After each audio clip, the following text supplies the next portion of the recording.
Our next presenter is Lisa Bodell, founder and CEO of FutureThink, who will talk a little more about what leadership skills and how innovation really happens in the modern world, and the skills that will be required for the next generation of leaders in the industry. So, Lisa?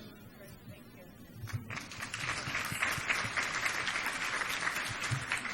Hi, how's everyone doing?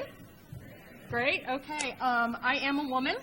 I'm proud to say. I'm pretty confident. I'm also a Michigander, and I am very proud to have conversations with people that I am from here, and here.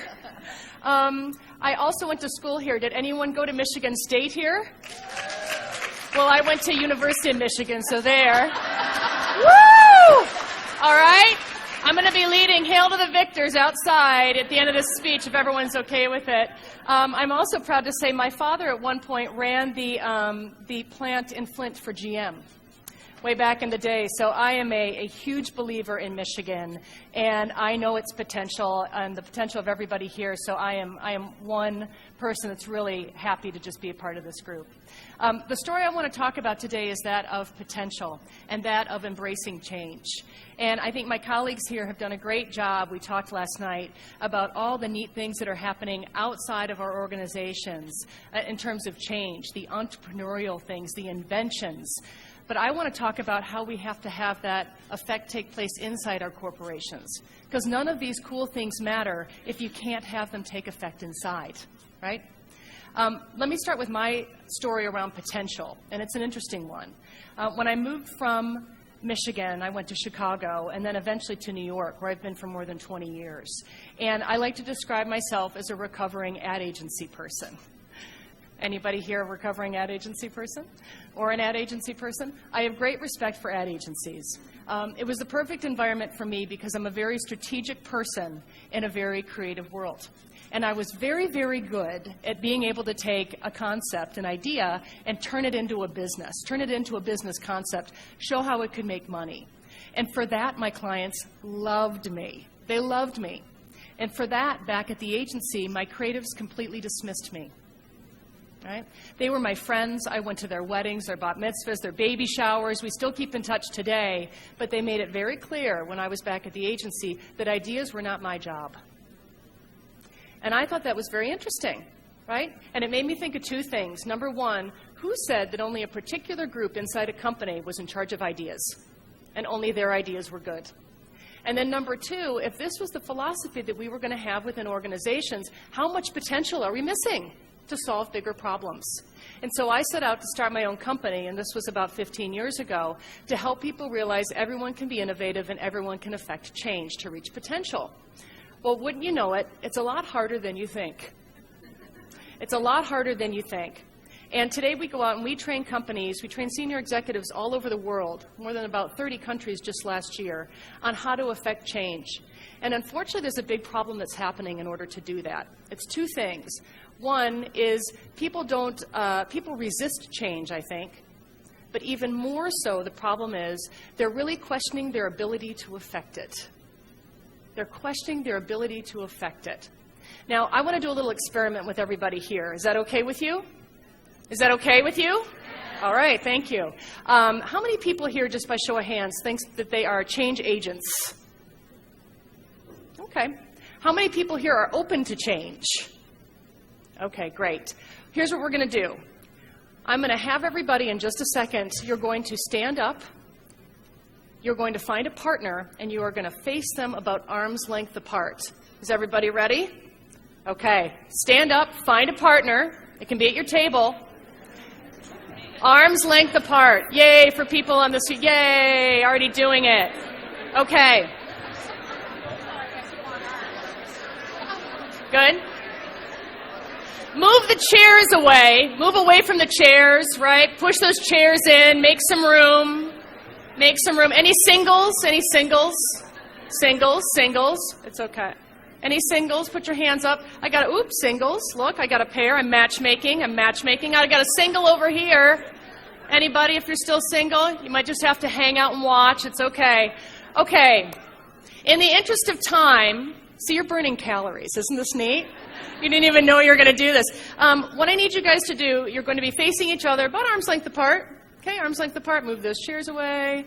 It's so exciting, isn't it? Woo! Okay, between the two of you, I got to get my clicker here, guys. Do I have a clicker? It doesn't matter. I'll come back to it. Between the two of you, one of you is going to be an apple, one's going to be an orange. You got 5 seconds to decide. Go. Go. Okay? All right. Does anyone need more time? No? You guys are smart, I can tell. Okay, apples. Here's what you're going to do. You're going to make a fist, and you're going to stick it straight out. It's a salute, not a punch. All right? Good job. Oranges, do me a favor. Just put your palm right up against that. All right. Oranges, let me give you, apples. Apples. Let me give you some instructions. Ready? On the count of 3, I'm going to have you push. You ready? Yeah, look at all these apples are so excited. People are switching. Can I be the apple? Okay, here we go. Apples on the count of 3, you're going to push. You ready? Apples, are you ready? All right, let's do it. 1, 2, 3. Push. Come on, push. This is your chance, you guys. Push. All right. Stop. Everyone stop. Pretty good. I got some people like, woo. All right. Apples, awesome. What did I tell you to do? Push. Oranges, what did I tell you to do? Nothing. No, nothing. What did you do? You resisted. Woo! Look at me. I just gave you the best cocktail party game you have ever had. You are welcome in advance. Okay. Now, I want to tell you a little bit about what happened, but first, why don't you thank your partner, and let's sit down for a sec, okay? Okay. I'm going to go back to my slides here. I didn't even use them yet. You guys can switch me. That was your apple's orange. That was your apple's orange. Okay. Here's what we just did. For those of us with anyone here in cognitive psychology or just know some basics, what you just did is you downshifted. You did something that was very normal, and you went and you accessed your brainstem, right? You're part of what we call the lizard brain. Amphibians only have a brainstem. They don't have something more sophisticated that we do, neocortex. And what you did is you activated your fight or flight mechanism. Right? When reptiles, for example, are met with something that's new and different, they attack it, they resist it. And then instead, what humans can do, rather than just attacking and resisting, we can do something much more sophisticated around change. We can actually upshift into our neocortex, left and right brain thinking, creative problem solving, and deal with change differently. So what you did, this is kind of a metaphor for change and innovation. Hey, your person who works with you says, I got an idea, and you go, really? Right? Really? It's a big idea. Oh, my God. Really? Yeah. Oh, we're going to come up with the iPod in the next quarter. Woo! I can feel the need to ask people for 10 years of reports and data. I can't do this. Right? So that's what happens to us, is we think that we're open to change, but actually it's a natural reaction to resist it. And the more new and novel something is, the more we are likely to want to get rid of it. Okay? So the reason I'm teaching you this is the problem that I'm seeing within organizations isn't that they don't want to change, but the problem is we tend to resist it because it's just one more thing on our plate. Now, what I want to get into here is I'm going to teach you how to solve it. Don't worry. But there's a change here that I want to talk about that's happening within corporations. Now, I have a book coming out in May, and it's based on this problem. It's called Kill the Company. And the premise here right now around change is that my argument, and my team's argument is, the number one enemy to success for your company is itself. The number one enemy that's holding your company back often is itself. We've gotten out of balance. Business has become very complex, and we're so focused on the inside of our company, processes, rules, procedures, data, reports, meetings, emails.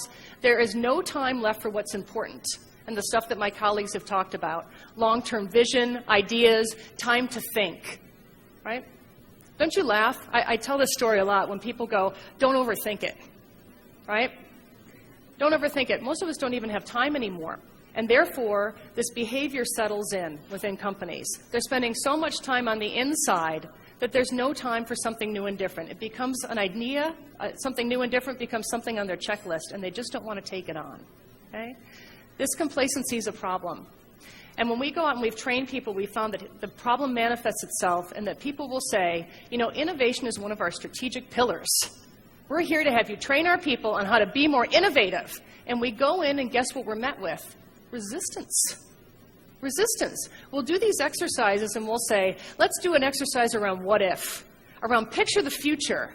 And they'll go, okay, but their reaction is almost like, I know this is going to go nowhere. I know outside of this room, you know the brainstorms, you go in and you do these ideas and you're all excited and you leave and go, nothing is ever going to happen to those ideas, right? And that's what happens. And so it's interesting, we took a new approach to change with companies recently, and we decided, and what we found out is that to be more innovative, innovation often cannot be the starting point. In fact, what you have to do is to kill things that are holding you back first. Killing the company, killing rules, killing procedures, and learning how to reverse your assumptions. I want to show you something in terms of how we can overcome these problems. Changing our approach to change is important. We actually worked with an organization last year, and it's a large financial institution. And they said, come in and teach us to be more innovative. Help us embrace change because we're so complacent. All we do is tell our people this oxymoron of, let's be innovative, but do it by next quarter, don't miss earnings, and make sure you get your reports in, right? And so these leaders came to us and they said, help us be more innovative, let's create change. And so we started to develop a true change program, and we realized change with a big C is just not the way to go. Having it pushed down from leadership is not the way to do it. It has to be done from the middle out.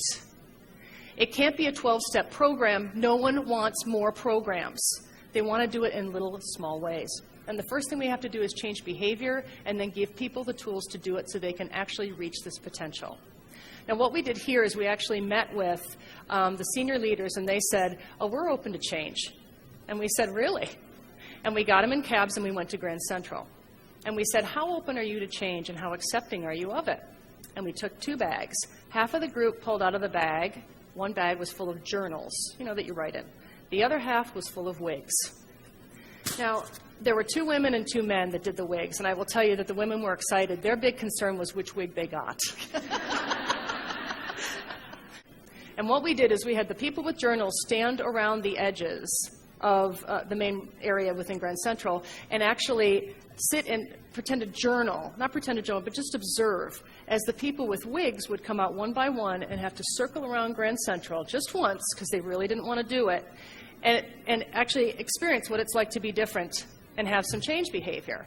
And he did not want to do this. And it was amazing. Not only did he go around once, he went around 3 times. He didn't want to stop. He got going. It was so exciting because he realized no one really cared. No one really cared. Now, let's remember, this is New York City, okay? So the people that are staring at him are going, what the what? What is this guy doing? The other half, and I kid you not, came up to him and wanted to buy his wig, which I thought was cool. So at the end of the day, why did we do this? I'm not suggesting you go out and get wigs, but feel free. But the idea was, how do you get yourselves as leaders comfortable with change so you can be very good at modeling how to do it with other folks? So let me tell you, when we got back, took the wigs off, some didn't want to, we said, what are the things that we can start to do to affect change? And we decided that they were things that we now call little bigs. Little bigs. Change with a big C isn't working anymore, but change on a small level is. And a lot of times, the things that consume us every day are 2 things. I found this in over 30 countries last year. Meetings and emails. Meetings and emails. We talk about all these big things we do. What do we do all day long? And why can't we think? I'm in meetings and emails. So how can we start to affect change in little places when we meet or how we meet to really make behavior take hold? I'm going to give you 5 little bigs, okay? Let me start with the first one here, and these are quick little things you can do. Now, one is called empowerment rules. Bozo, he said, I'm tired of people telling me that they're not empowered to make change. I tell them they can make decisions all the time and they don't do it.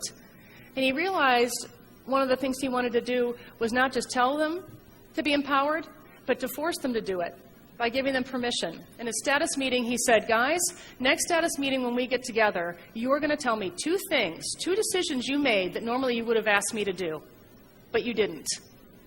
And the first week after he did this, he still got emails from people. Hey, should this person still come to this meeting? Hey, can I still do blah, blah, blah? And the reason, or the thing he would do to respond to them is to say, well, that's a decision you could have made on your own. And by the end of the month, he had over 20 decisions that his people shared that normally they would have asked him to do. And then the next month, they made bigger decisions. And the next month, they made bigger decisions until finally empowerment took hold. And he said it was amazing. All I had to do was do a small thing that made a big difference. Empowerment rules. The second thing I'll tell you is doing the unexpected. Now, these are easy things where you go, oh, duh, I could have done that, but no one does these things.